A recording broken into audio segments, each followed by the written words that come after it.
Hi everyone, welcome to week 2. In week 1, we got to know each other a little bit more and you got to discuss the differences between IDEA and 504, an IEP and a 504 plan. I know it can be sort of a confusing topic to talk about, even for people who've had a lot of experience in special education. I have not had a chance to grade everyone's papers yet, but I will certainly give you feedback on any of your assignments.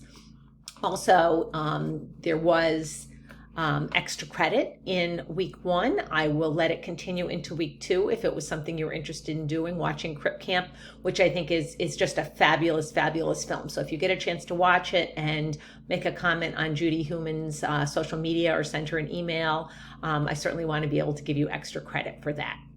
So this week in week 2, we are going to really talk about IFSPs, Individual Family Service Plans, which is a plan for early intervention or birth up until age 3. We're going to be talking about accommodations and modifications, and you're going to be reading and watching a bunch of different resources. You're going to be reading about IFSPs, you're going to be watching about IEPs, which, by the way, are individualized education programs. And a lot of people get that wrong. It's not an IEP. The P is not plan, it's a program. Just a little, tidbit for you. And then you are also going to have an opportunity to explore your state's parent center. So I know we have people here from Connecticut, we have people here from Massachusetts, so you can find your parent center. Hopefully they will have some information for you that if you're not using now, you'll just know where it is for the future when you are working with parents.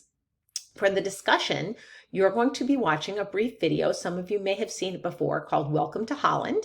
And you're really going to think about sort of your reaction to the video, any surprises when you watch the video, and really to talk about your personal experiences and a connection to this week's reading in relation to the video, and talking about how you can support parents of children with special needs and work with them to provide positive educational outcomes for their child.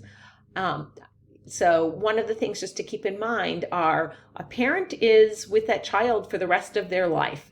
You as a teacher or a healthcare provider or a psychologist have a very important role, but your time frame is limited compared to what a parent is. So always keep that in mind as you're thinking about parents and working with parents, and think about that two-way relationship, how you can, rather than just giving information to parents, how you can work with parents and be a team with them with regard to their child. So for this week's assignment, you are going to review a list of accommodations and modifications. So I've given you some samples, and then either in a brief 5-minute presentation, so remember to keep it brief, or in a short paper, 2 to 3 pages, define accommodations and modifications.